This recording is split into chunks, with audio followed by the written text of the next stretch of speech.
नमस्कार बंधुरा सुस्मितार रान्नाघर slice of लाइफे आरो एकबार आपनादेर सकलके स्वागत जानाई। खूबই सहज अथच दुर्दान्त स्वादेर एकटा पाता बाटार रेसिपि निये चले एसेछि आजकेर पर्वे। रेसिपिर नाम लाउ पाता बाटा। एरकम बाटा थाकले शुधु एई एकटा पद दिये एक थाला भात निमेषे खेये नेওয়া যায়, अन्य कोनो पदेर प्रयोजनও पड़े ना। आशा करछि आजकेर एई इजी टेस्टी भिडियोटा आपनादेर भालो लागबे। देखे निन रेसिपि। एर जोन्नो आमि नियेछि एखाने बड़ो एक बाटी लाउ पाता। बुड़ो पाता नेবেন ना, एकटू कचि देखे पाता नेবেন, ताहले खेते बेशी भालो लागबे। पातागुलोके खूब भालोभावे जले प्रथमे धुए परिष्कार करे निते होबे। पाताय जाते कोनो रकम धुलोबाली ना थाके एमन भावे धुए परिष्कार करे नेবেন। आमी किन्तु एगुलोके अनेकबार जल पाल्टे परिष्कार करे धुए निয়েছি। এখন পাতাগুলো সেদ্ধ করে নেব, সেজন্য কড়াইয়ের মধ্যে ধুয়ে নেওয়া পাতাগুলো নিয়ে নিচ্ছি। এর মধ্যে দিয়ে দিচ্ছি হাফ কাপ জল আর হাফ টিস্পুন নুন। খুব বেশি জল লাগবে না, অল্প জলেই দেখবেন সেদ্ধ হয়ে যাবে। সব মিশিয়ে দিয়ে কড়াইতে ঢাকনা চাপা দিয়ে দেব।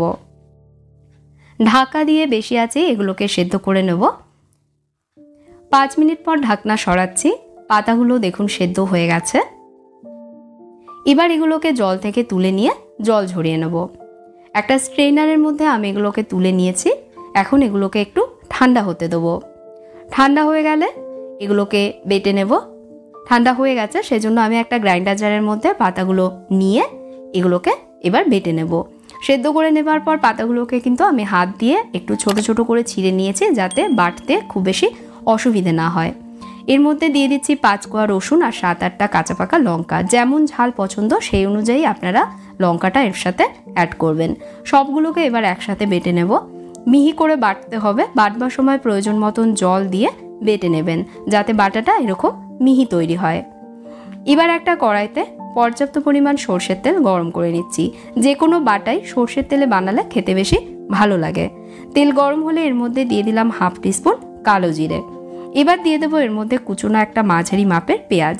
পেঁয়াজটাকে আমি একটু মোটা মোটা করে কুচিয়েছি। এখন এটা ভেজে নেব। খুব বেশি কড়া করে ভাজতে হবে না, হালকা করে ভেজে নিতে হবে। পেঁয়াজগুলো মুখে পড়লে তাতে করে খেতে দেখবেন অনেক বেশি ভালো লাগবে। পেঁয়াজ আমার ভাজা হয়ে গেছে। আমি দেখুন খুব বেশি কড়া করে ভাজিনি, এরকম হালকা করেই কিন্তু পেঁয়াজটাকে ভাজতে হবে। এবার বেটে রাখা লাউ পাতার মিশ্রণটা এর মধ্যে দিয়ে দেব। 3-4টে গোটা লঙ্কা এর সাথে আমি দিয়ে দিচ্ছি। স্বাদ মতন দিয়ে দিচ্ছি নুন আর হাফ টিস্পুন দিয়ে দিচ্ছি চিনি। তবে নুন চিনি অবশ্যই আপনারা নিজেদের স্বাদ মতন অ্যাড করবেন। জারে বেশ অনেকটা বাটা লেগেছিল, সেটা ধুয়ে সামান্য পরিমাণ জল এর মধ্যে দিয়ে দিলাম। এবার সব একসাথে মিশিয়ে নিয়ে খুব ভালোভাবে মিশ্রণটাকে কষাবো। যতক্ষণ না জল শুকিয়ে গিয়ে এটা একটু শুকনো হয়ে না আসছে ততক্ষণ কষাতে হবে। মিডিয়াম আঁচে কষিয়ে নিচ্ছি। কষানোর সময় অবশ্যই কিন্তু মাঝে মাঝে একটু মিশিয়ে দেবেন, যাতে নিচ থেকে এটা পুড়ে না যায়। এভাবে 5-7 মিনিট কষানোর পর এখন দেখুন মিশ্রণটা শুকিয়ে এসেছে, কড়াই থেকে ছেড়ে যাচ্ছে। এবার সবশেষে দিয়ে দেবো এর মধ্যে একটু ফ্রেশ ধনে পাতা কুচি।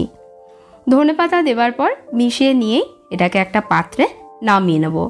তৈরি হয়ে গেল একদম সহজ সুস্বাদু লাউ পাতা বাটা।